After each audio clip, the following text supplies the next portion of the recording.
এখন তো এমন এক জামানা, মানুষ দায়িত্ব নেওয়ার প্রতিযোগিতা করে, দায়িত্ব টাকা দিয়ে কিনে হত্যা করে দায়িত্ব নেয়। কিন্তু এক জামানা ছিল, মানুষকে জোর করে দায়িত্ব দেওয়া যাইত না।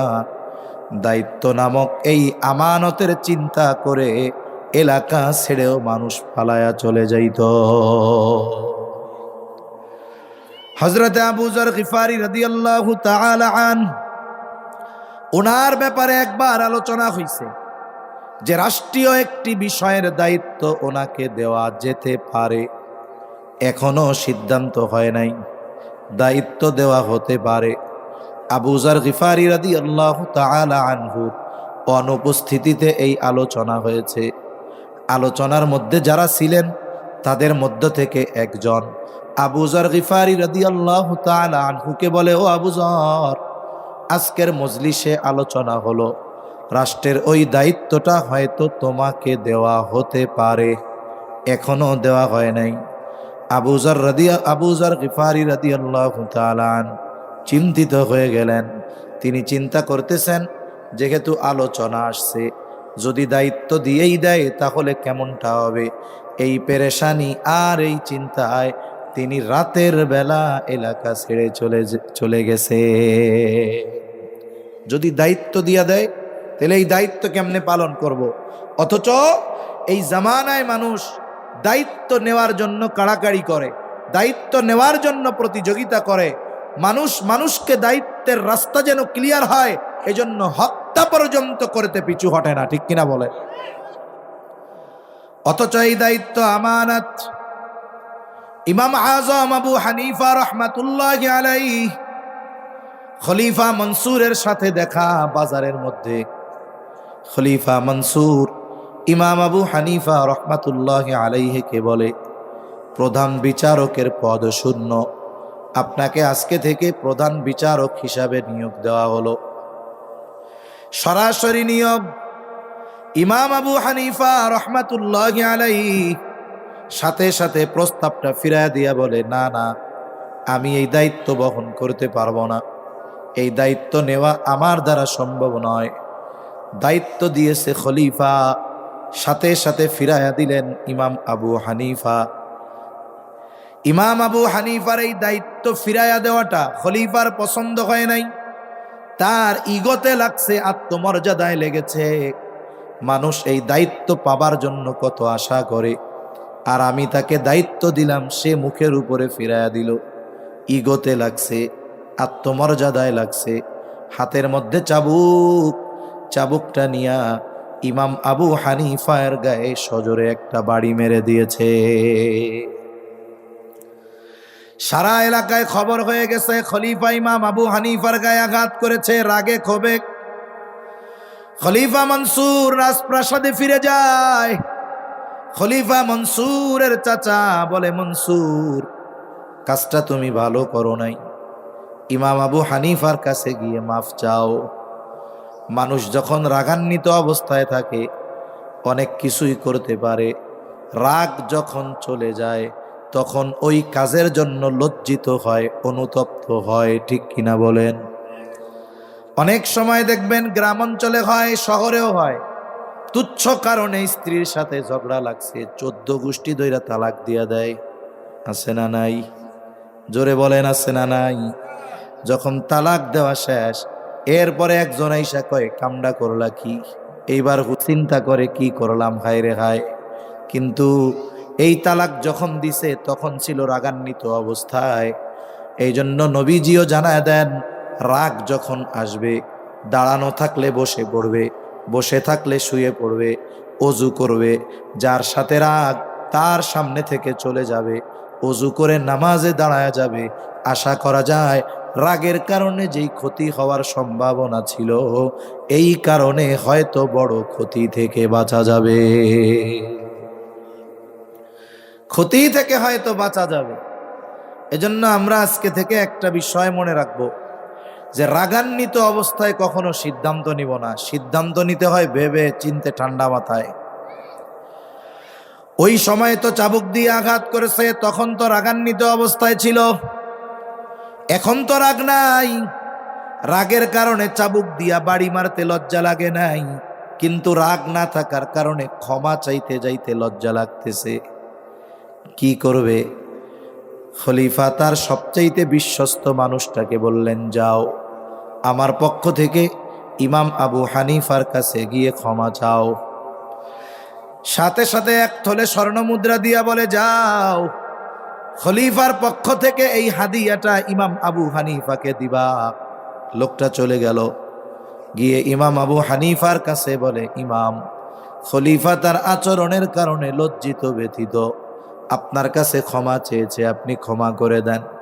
নববিগুণে গুণান্বিত মানুষ ইমাম আবু হানিফা সাথে সাথে বললেন, হ্যাঁ আমি তারে মাফ করে দিলাম।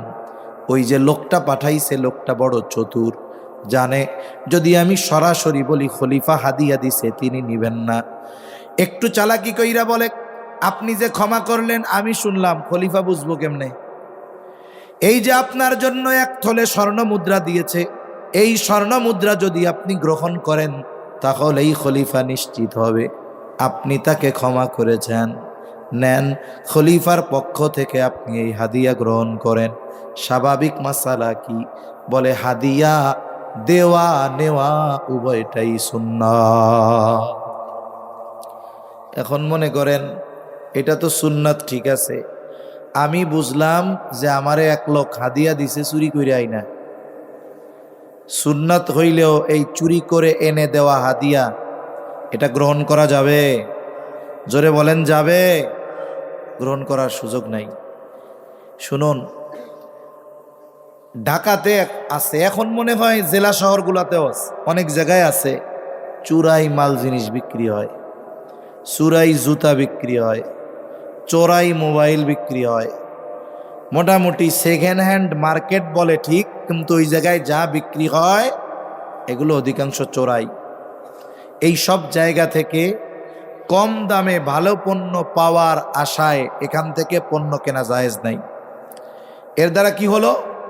আপনি বলতে পারেন, হুজুর আমি তো টাকা দিয়েই কিনছি, সে চুরি করছে তাতে কি? আপনি টাকা দিয়ে কেনার কারণেই তো আপনি ওইটা কেনার পরে আর এক জোড়া চুরি করার জন্য যাবে। তার মানে চোর যে চুরি করতেছে, আমি তার থেকে পণ্য কিনে নেওয়ার মাধ্যমে তাকে আরো চুরি করার জন্য উৎসাহ প্রদান করতেছে। তাহলে কি হলো?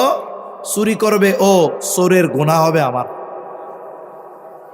সেজন্য সাবধান, যেই সমস্ত জায়গা থেকে জানা যায় সুস্পষ্ট চুরির মাল, এসব কেনা যাবে না। ইমাম আবু হানিফা রাহমাতুল্লাহি আলাইহি বলেন, তোমার খলিফা আমাকে এক থলে স্বর্ণ মুদ্রা হাদিয়া দিল, এটা কি উনি পাইলেন কোথায়? এটা কি ওনার ব্যক্তিগত সম্পদ নাকি? এইবার লোকটা বলে, না, এত সম্পদ উনি পাইবেন কোথায়, বরং এগুলো উনি রাষ্ট্রীয় কোষাগার থেকে দিয়েছে।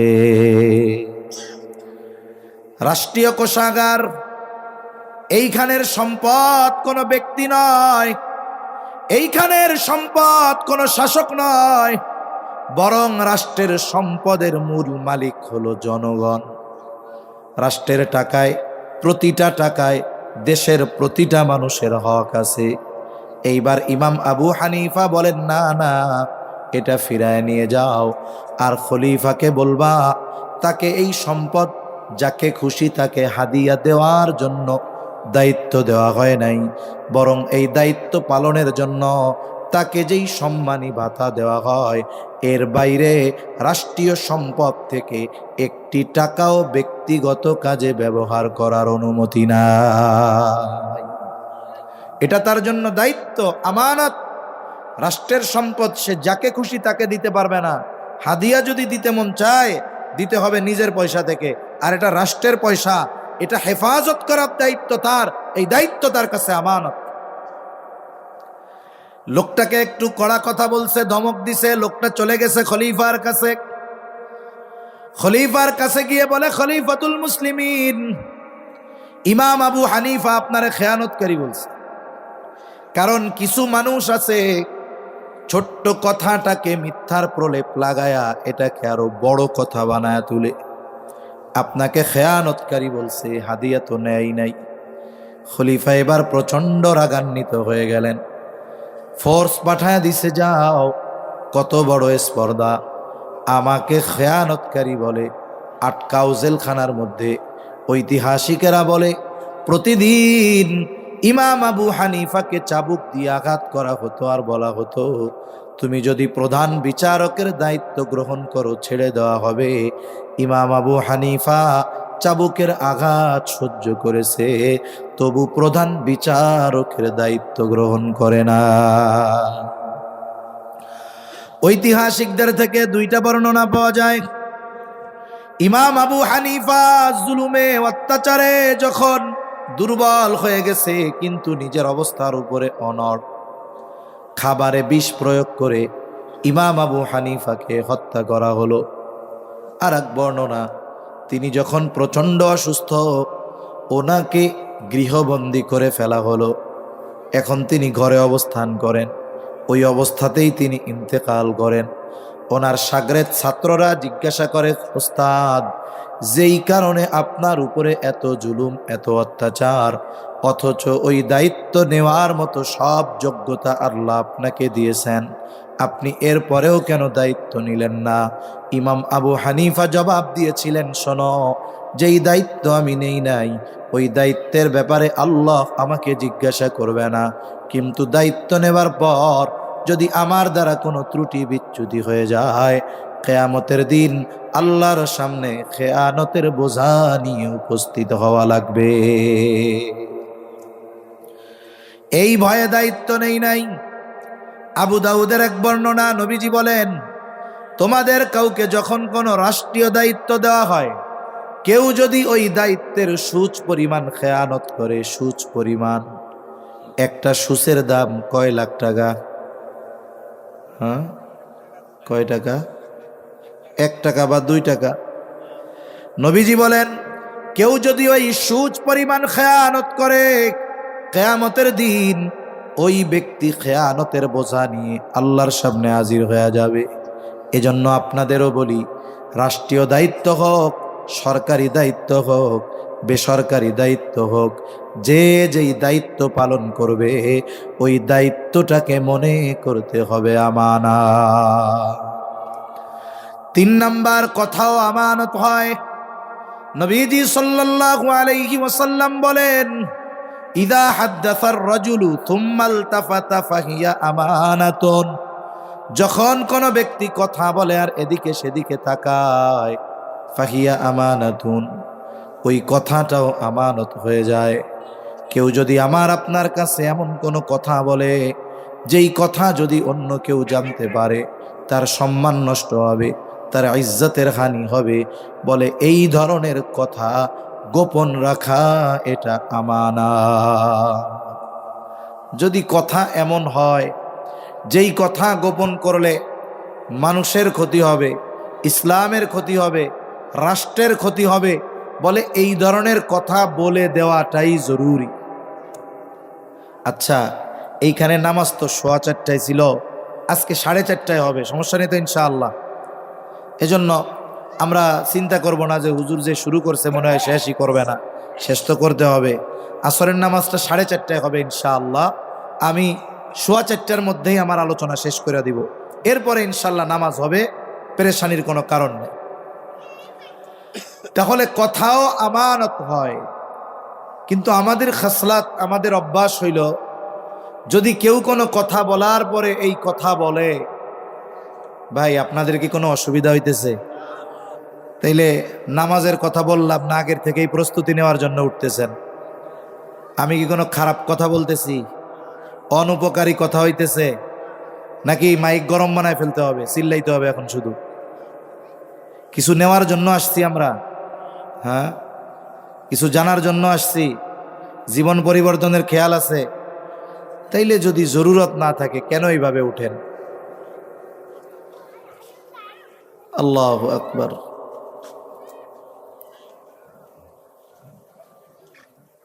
তাহলে মানুষের কথা আমানত, কিন্তু আমাদের অভ্যাস কি? যদি কেউ বলে যে এই কথাটা আপনাকে বললাম, আপনি আর কাউরে বললেন না, তখন ওই কথা আর আমরা হজম করতে পারি না। 4 নাম্বার, শরীয়তের বিধিবিধান আমানত। আল্লাহ তাআলা বলেন, ইন্না عرضنا الأمانة على السماوات والأرض والجبال فأبين أن يحملنها وأشفقن منها وحملها الإنسان আল্লাহ তাআলা বলেন, আমি এই আমানত আসমানের কাছে, জমিনের কাছে, পর্বতের কাছে পেশ করলাম। তারা প্রচণ্ড ভীত সন্ত্রস্ত হয়ে গেল। ওয়া হামালাহাল ইনসান, মানুষ এই আমানত বহন করলো। কি সেই আমানত? আল্লাহ তাআলা কি আমানত দিয়েছেন মানুষের উপর? মুফাসসিরিনে কেরাম বলেন সেই আমানত হলো কোরআন।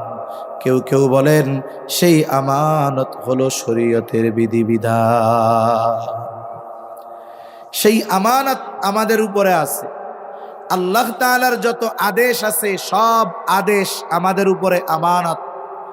আল্লাহ তাআলার যত নিষেধ আছে সব নিষেধ আমাদের উপরে আমানত। নামাজ পড়ার আদেশ দিয়েছেন কে? জোরে বলেন তো। এখন যদি কোনো ব্যক্তি নামাজ না পড়ে তাহলে আদেশ অমান্য করলো কার? এই আদেশ ছিল আমানত। তাহলে আমানতের খেয়ানতের কারণে, আদেশ অমান্য করার কারণে খেয়ানত, প্রথমে তার আমল নামায় খেয়ানতের গুনাহ, এরপরে নামাজ আদায় না করার কারণে যেই গুনাহ, যেই শাস্তি সেটাও থাকবে। যেমন নিষেধ যেগুলো, এগুলো আমানত। হারাম খাওয়া যাবে না, সুদ খাওয়া যাবে না, ঘুষ খাওয়া যাবে না। নিষেধ কার? আরো জোরে বলেন না কার? এখন কোনো ব্যক্তি যদি সুদ খায়, ঘুষ খায়, নিষেধ অমান্য করলো কার? এই নিষেধটা আমানত, তার মানে প্রথমে করলো সে খেয়ানত। এরপরে সুদ খাওয়ার যেই গুনাহ আছে সেই গুনার শাস্তি তার জন্য আছে না নাই? তাহলে শরীয়তের বিধিবিধান, আমানত, এই চারটা বিষয় থাক। তাহলে আমরা আমানতদার মুমিন হব, এই নির্দেশ কার? আরো জোরে বলেন কার? সাথে সাথে নবীজিও বলেন লা ঈমানা লিমান লা আমানাতা লাহ, যার মধ্যে আমানতদারিতা নাই তার ঈমান নাই। তার মানে প্রত্যেকটা ঈমানদারের জন্য আমানতদার হওয়া এটা সর্বোচ্চ জরুরি। আল্লাহ আমাদের সকলকে আমানতদার মুমিন হওয়ার তৌফিক দান করেন, বলি আমিন। তাহলে এই আয়াতে আল্লাহ তাআলা আমাদের কয়টা গুণ অর্জনের নির্দেশ দিয়েছিলেন জানি? কয়টা? দুইটা। কয়টা? দুইটা। এক নাম্বার, তোমরা আমানতদার হকদারের কাছে ফিরাইয়া দাও, তার মানে তোমরা আমানতদার হও। দুই নাম্বার, আল্লাহ তাআলা বলেন ওয়া ইযা হাকামতুম বাইনান নাসি আন তাহকুমু বিল আদল। আল্লাহ তাআলা বলেন তোমরা যখন মানুষের মধ্যে বিচার আচার করবা, ন্যায় বিচার করবা, ন্যায় বিচার করবা।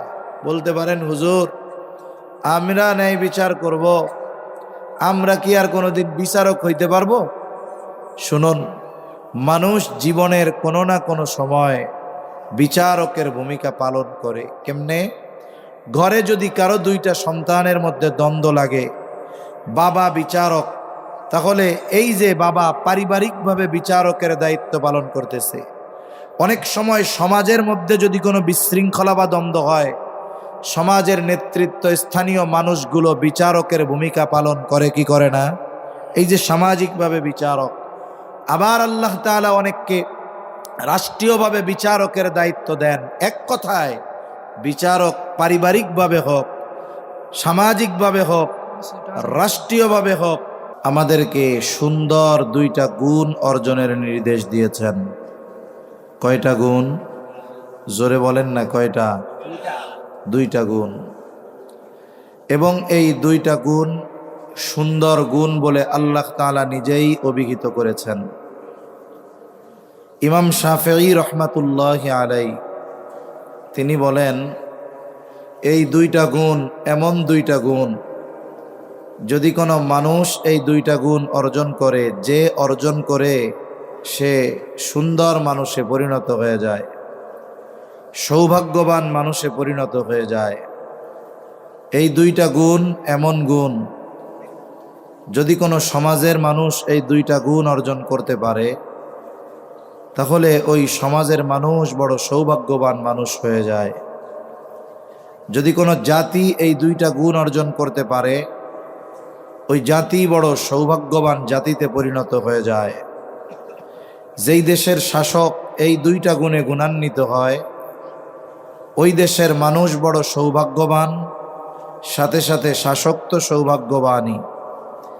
ওই রকম দুইটা গুণের কথা আল্লাহ তাআলা এই আয়াতের মধ্যে বলেছেন। আল্লাহ তাআলা বলেন, ইন্নাল্লাহা ইয়া'মুরুকুম আন তু'আদ্দুল আমানাতি ইলা আহলিহা। ভোকালটা কমান ভাই, একেবারে কমান, মাইকের মতো টনটন করেন। وَإِذَا حَكَمْتُمْ بَيْنَ النَّاسِ أَن تَحْكُمُوا بِالْعَدْلِ إِنَّ اللَّهَ نِعِمَّا يَعِظُكُم بِهِ إِنَّ اللَّهَ كَانَ سَمِيعًا بَصِيرًا। আল্লাহ তাআলা বলেন, নিশ্চয়ই আল্লাহ তোমাদেরকে আদেশ দিচ্ছেন, ইন্নাল্লাহা ইয়া'মুরুকুম আন তু'আদ্দুল আমানাতি ইলা আহলিহা, যে তোমরা আমানত তার হকদারের কাছে ফিরায়া দাও। এই আয়াতের কথাগুলো বোঝার জন্য যদি প্রথমে আমরা শানে নুজুলটা একটু জানি, আয়াতটা নাজিল হওয়ার কারণ যদি আমরা জানি তাহলে আয়াতের কথাগুলো বোঝা আশা করা যায় আমাদের জন্য সহজ হয়ে যাবে। আয়াত নাজিল হওয়ার কারণ শানে নুজুল, কয়েকটা শানে নুজুল আছে এই আয়াতের। রাসূল আকরাম সাল্লাল্লাহু আলাইহি ওয়াসাল্লাম হিজরতের পূর্বে যখন মক্কায়, ওই সময়টাতেও জাহেলিয়াতের সময়টাতেও মানুষ দুইটা দায়িত্বকে সম্মানের প্রতীক মনে করত। এক নাম্বার হাজীদেরকে পানি পান করানো, দুই নাম্বার বাইতুল্লাহর চাবি বহন করা। এই দুইটা দায়িত্ব যার হাতে থাকতো, যাদের হাতে থাকতো, তারা নিজেদেরকে বড় সৌভাগ্যবান মনে করত।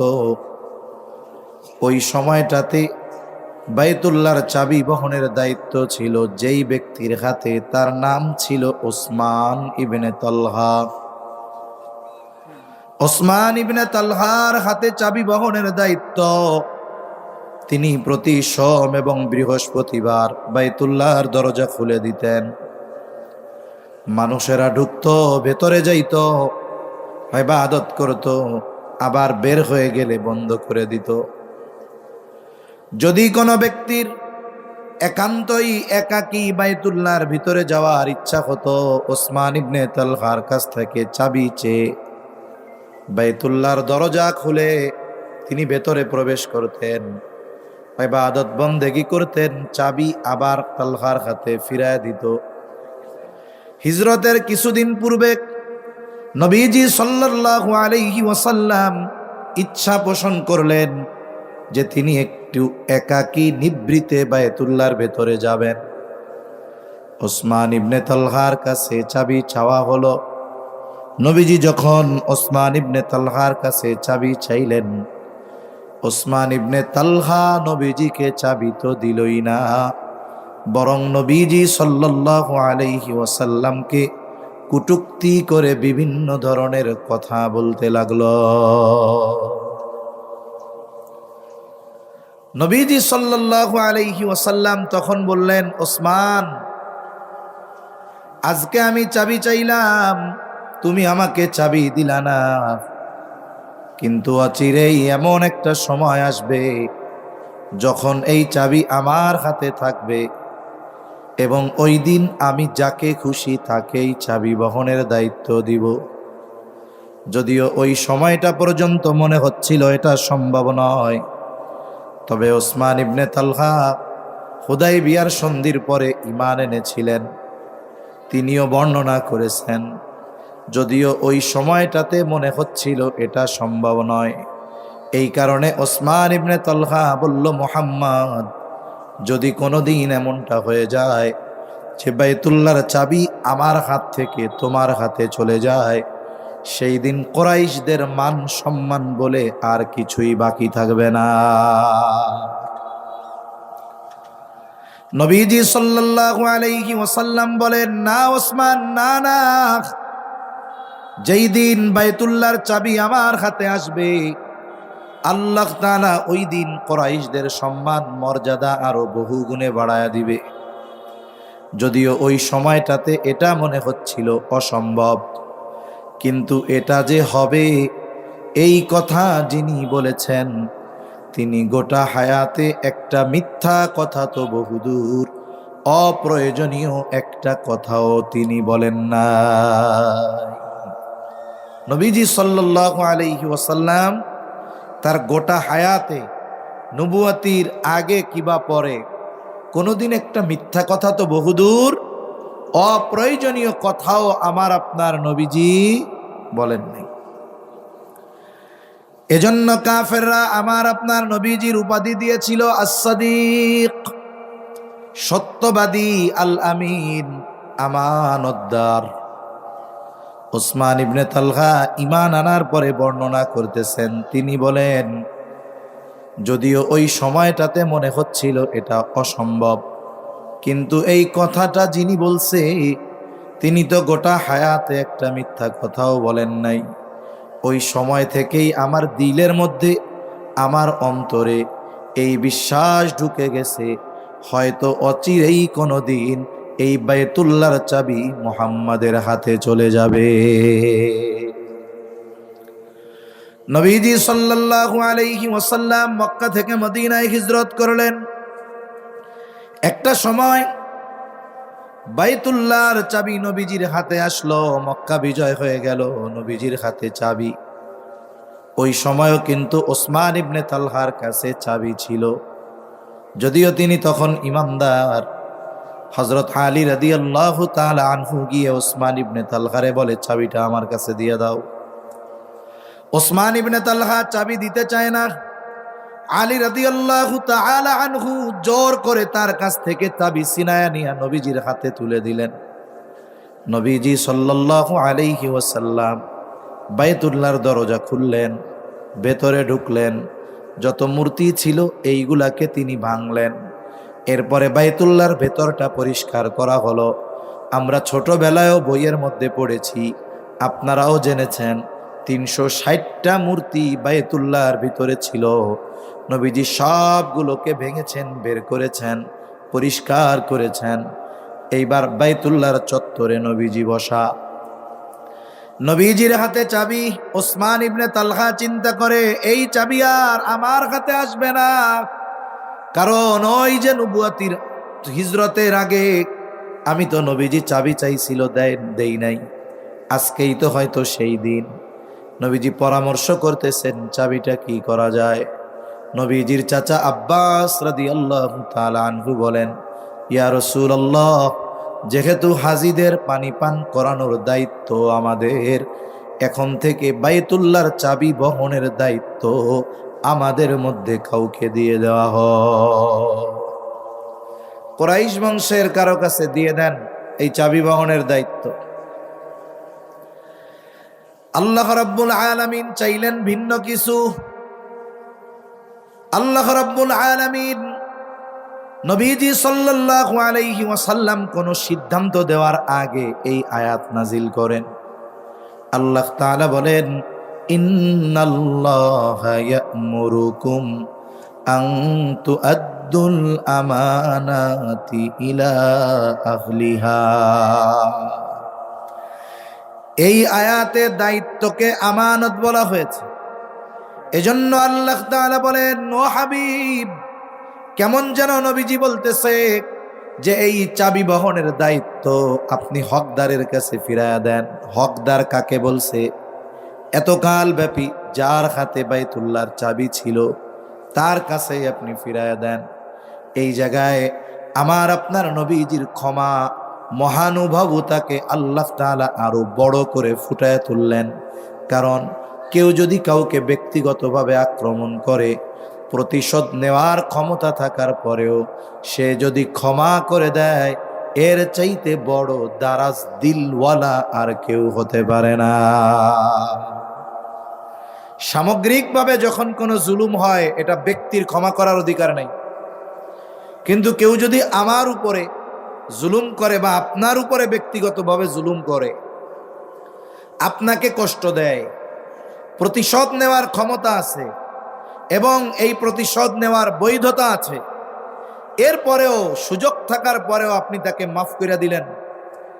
এই যে মাফ করে দেওয়াটা, এটা একটা মানুষের ব্যক্তিত্ব, বড়ত্ব আর তার ক্ষমার যেই গুণ, এটার বহির্প্রকাশ ঘটায়। নবীজি চাইলে ওসমান ইবনে তালহার কাছ থেকে চাবি নিয়ে তারে যদি না দিতেন, এটা অবৈধ কোনো কিছু ছিল না। এখন বাইতুল্লাহর চাবির দায়িত্ব নবীজির হাতে, নবী যাকে খুশি তাকে দিবেন, কোনো সমস্যা নাই। কিন্তু নবীজি চাইলে, আল্লাহ চাইলেন তার হাবিবের মর্যাদা সম্মান আরো তিনি বাড়াবেন। এই জন্য যেই ব্যক্তি একটা সময় তাকে বাইতুল্লাহর চাবি দেয় নাই, ঢুকতে দেয় নাই, সবার সামনে নবীজি আবার তার হাতেই চাবি বহনের দায়িত্ব তুলে দিল। এটা কত বড় দিল হলে এটা সম্ভব। আমার আপনার নবীর এই মর্যাদা, মহানুভবতাকে আল্লাহ তাআলা আরো ফুটিয়ে তোলার ইচ্ছা করলেন। মূলত এই আয়াতে দায়িত্বকে আমানত বলে অভিহিত করা হয়েছে। তবে মুফাসসিরিনে কেরাম বলেন, যেহেতু আমানত শব্দটি এইখানে ব্যাপক, এর মধ্যে সব ধরনের আমানত উদ্দেশ্য। এবার আসেন, তাহলে এই আয়াতে আল্লাহ তাআলা আমাদের কি নির্দেশ দিয়েছেন? মুফাসসিরিনে কেরাম বলেন, আল্লাহ তাআলা এই আয়াতে আমাদেরকে আমানতদার মুমিন হওয়ার নির্দেশ দিয়েছে। মূল উদ্দেশ্য হলো যে আল্লাহ আদেশ করতেছেন আমাদের। কিসের আদেশ? বলে, হে ঈমানদারেরা, তোমরা মূল কথা যেটা, যে তোমরা আমানতদার হও, আমানত তার হকদারের কাছে ফিরিয়ে দাও, দায়িত্ব তার হকদারের কাছে বুঝিয়ে দাও। এখানে এই বিষয়টা উল্লেখ করতে গিয়ে আমানত শব্দ ব্যবহার হয়েছে। তার মানে মূল নির্দেশ আল্লাহর পক্ষ থেকে যে তোমরা আমানতদার হও। কারণ আমানতদারিতা এটা মুমিনের ভূষণ।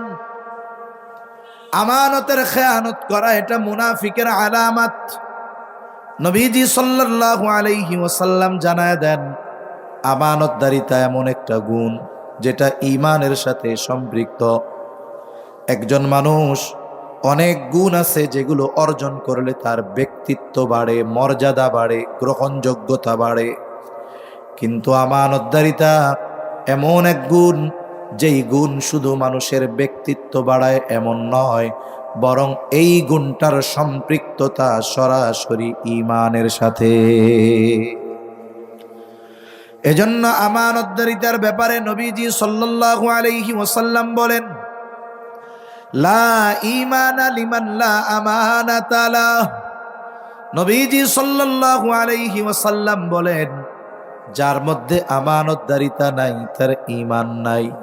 তার মানে নামাজ আছে, রোজা আছে, হজ আছে, যাকাত আছে, অন্যান্য ইবাদত আছে, আমানতদারিতা নাই, বলে তার ঈমান পূর্ণ হয় নাই। আর যদি কারো ঈমান কামেল হয়, পূর্ণ হয়, আমল যদি কম হয়, নবীজি জানায় দেন ওই কামেল ঈমানের কারণে অল্প আমল তার নাজাতের জন্য যথেষ্ট হয়ে যায়। তাহলে আমানতদারিতার এই গুণটা মুমিনের জন্য কম্পালসারি একটা গুণ, যেটা প্রত্যেকটা মুমিনের মধ্যে থাকতে হবে। তাহলে আমাদেরকে শুধু মুমিন হলে হবে না, আমাদেরকে আমানতদার মুমিন হতে হবে। কি মুমিন? জোরে বলেন তো, কি মুমিন? ঘুম আসতেছে আপনাদের? দুপুরের বেলা ঘুম আসতেই পারে। কার কার ঘুম আসে একটু হাত উঁচা করেন তো। কারো ঘুম নাই? তাহলে আওয়াজ তো মরা মানুষের মতো। তাকবীর দেন, নারায়ে তাকবীর, নারায়ে তাকবীর। কিশোরগঞ্জের মানুষের মতো দেন না, নারায়ে তাকবীর, মাশাআল্লাহ। তাহলে আমাদেরকে আমানতদার মুমিন হতে হবে। কি মুমিন? জোরে কন, আমানতদার মুমিন। কিন্তু আফসোসের বিষয়, অনেক মানুষ আমানতদারিতার ব্যাপারে সঠিক ধারণা না থাকার কারণে নিজের অনিচ্ছায় খেয়ানত করে বসে। এই জন্য কোন কোন বিষয়ে আমানতদারিতা অর্জন করা দরকার, কয়েকটি বিষয়ের কথা আমরা জানি। 1 নাম্বার, আমানতদারিতা অর্জন করব লেনদেন আদান প্রদানের মধ্যে। লেনদেনের মধ্যে হতে হবে আমানতদার। কেউ যদি আমার কাছে কোনো কিছু আমানত রাখে, হকদার যে সে যদি ভুলেও যায়, আল্লাহ তাআলার নির্দেশ যে তুমি হকদারের হকটা ফিরায় দাও। হকটা আমানতের হতে পারে, হকটা জামানতের হতে পারে, হকটা ঋণের হতে পারে। এক কথায় কারো হক যদি আমার আপনার কাছে থাকে, হকদার যদি ভুলেও যায়, হকদারকে তার হক ফিরাইয়া দেওয়ার আদেশ যিনি দিয়েছেন তিনি কে? জোরে বলেন না কে? আল্লাহ। এটা আমানত হোক, জামানত হোক। অনেক সময় মানুষকে যখন ঋণ দেয়, ঋণ টাকা ধার দেয়, দেখা যায় যে পাওনাদার না পাইতে পাইতে টাকাটা সে ভুলে গেছে। দায়িত্ব আমার যে আমি ঋণ নিয়েছি, যে হকদার তাকে ফিরাইয়া দিব। কেউ আমার কাছে কোনো কিছু জমা রাখছে, সে ভুলে গেছে দায়িত্ব আমার যে আমি তাকে ফিরাইয়া দিব। কারো আমানত আমার কাছে আছে, সে ভুলে গেছে দায়িত্ব আমার যে আমি এই হক তার কাছে ফিরাইয়া দিব। কিন্তু আফসোস, আমরা তো উল্টা আরো মানুষের এটা মাইরা খাওয়ার দান্দা করি। এজন্য সাবধান। আমি দুনিয়ার থেকে যাব, যাওয়ার সময় আমি আপনি যেন কারো কাছে ঋণ না থাকি। সেটা যে কোনো ধরনের ঋণ হোক, আমানতের হোক, জামানতের হোক, সম্পদের হোক, জমিজাতির হোক। এক কথায় আমি দুনিয়া থেকে যাওয়ার সময় কেউ যেন কোনো ধরনের হক আমার কাছে পাওনা না থাকে। নবীজি সাল্লাল্লাহু আলাইহি ওয়াসাল্লাম এই লেনদেন মুআমালাতের ব্যাপারে সর্বোচ্চ সতর্ক ছিলেন। আমার আপনার নবী মাসুম নবী, আল্লাহ তাআলা আমার আপনার নবীর আগে পরের সব মাফ করে দিয়েছেন। মাসুম নবী, আমার আপনার নবী দুনিয়া থেকে যাবার কয়েকদিন আগে নবীজি সাহাবা একরামকে মসজিদে নববীর মধ্যে একত্রিত করলেন। নবীজি সাল্লাল্লাহু আলাইহি ওয়াসাল্লাম সাহাবা একরামকে ওই সময় যেই কথাগুলো বলেছেন, এর মধ্যে অন্যতম হলো এইটা, তোমরা যদি কেউ কোনো কিছু আমার কাছে পাওনা থাকো চেয়ে নাও।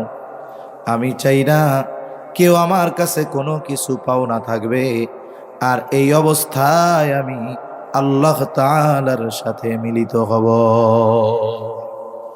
নবীজি বান্দার হকের ব্যাপারে কতটা সচেষ্ট ছিলেন। কিন্তু আফসোস, আমরা মানুষের হক মেরে খাই। হয় কোনো সময় সেটা আমানত, হয় কোনো সময় সেটা জামানত, হয় কোনো সময় সেটা বোনের সম্পদ। মাইরা খাওয়া লোক এরকম সমাজে আছে না নাই? জোরে বলেন, আছে না নাই? তাহলে আজকে থেকে জীবনটা এমন সাজাবো যে কারো হক আমার উপরে যেন না থাকে। দুনিয়া থেকে যাবার পর কেউ যেন এই কথা না বলতে পারে যে এই লোকটা দুনিয়াতে আমার এই সম্পদ, আমার জমি, আমার টাকা পয়সা মাইরা খাইছে, আমি তার কাছে হক পাও না। এই কথাটা যেন কেউ না বলতে পারে। আপনাদের অঞ্চলে আছে কিনা জানি না, আমাদের অঞ্চলে একটা সময় ছিল এই বিষয়টা। বিশাল জানাজা, এক আল্লাহর বান্দা যার জানাজা হবে, মানুষের সম্পদ মাইরে চুরা খেয়ে ফেলছে। কি কারেন্ট আসলো নাকি? মানুষের সম্পদ মেরে টেরে খেয়ে ফেলছে। এই মনিটর বন্ধ করেন, মাইকের আওয়াজ দেন শুধু, এটাই সুন্দর। মানুষের সম্পদ মেরে দূরে খেয়ে ফেলছে। আপনাদের অঞ্চলে এই সিস্টেম ছিল কিনা বা আছে কিনা জানি না। জানাজার সময় বলতেছি যে এটা সিস্টেমটা আগে কইয়া লই, এরপরে আছে না নাই কইয়েন। জানাজা হইছে, জানাজার সময় মাইকে বলে, সাক্ষ্য নেয়, লোকটা কেমন ছিল? সবাই কয় ভালো। লোকটা কেমন ছিল? সবাই বলে ভালো। লোকটা কেমন ছিল? সবাই বলে ভালো। 3 বার ওই ব্যক্তির ব্যাপারে সাক্ষ্য নেয়। যারা নেয় এরা মনে করে উপস্থিত মানুষ সাক্ষ্য দিছে মানে এর 7 খুন সব মাফ হবে। সে যদি মানুষের হক মেরে খেয়ে থাকে, তার হক তো আল্লাহ মাফ করবে না যতক্ষণ না ওই ব্যক্তি মাফ না করবে। তাহলে জীবনটা এমনভাবে সাজাই যাতে করে দুনিয়া থেকে যাবার পর কোনো ব্যক্তি এই কথা না বলতে পারে তার কাছে আমার সম্পদ পাওনা ছিল। তাহলে 1 নাম্বার আমানতদারিতা অর্জন করব লেনদেন আদান প্রদানের মধ্যে। 2 নাম্বার আমানতদারিতা দায়িত্বের মধ্যে, যেই দায়িত্বকে আল্লাহ তাআলা এই আয়াতে আমানত বলে অভিহিত করেছেন। তাহলে 2 নাম্বার নির্দেশ হলো আল্লাহ তাআলার যদি তোমরা মানুষের মধ্যে বিচার করো, নির্দিষ্টভাবে ওই জজ কোর্ট আর সুপ্রিম কোর্টের বিচারকের কথা এখানে উদ্দেশ্য নয়, বরং যে কোনো ক্ষেত্রে হোক, পরিবারের মধ্যে হোক, সামাজিক কারণে হোক, আল্লাহ যদি কাউকে দায়িত্ব দেয় রাষ্ট্রীয়ভাবে, যেই জায়গায় যিনি বিচারক হবেন, ন্যায় বিচারের আদেশ দিয়েছেন কে? জোরে বলেন না কে? এখন আমার কাছে একজন বিচারের জন্য আসলো, সে আমার শত্রু, প্রতিপক্ষ। বলেন তো, বিচারের জন্য যদি আসে আমার প্রতিপক্ষ হওয়ার কারণে আমি কি তার উপরে অবিচার করব?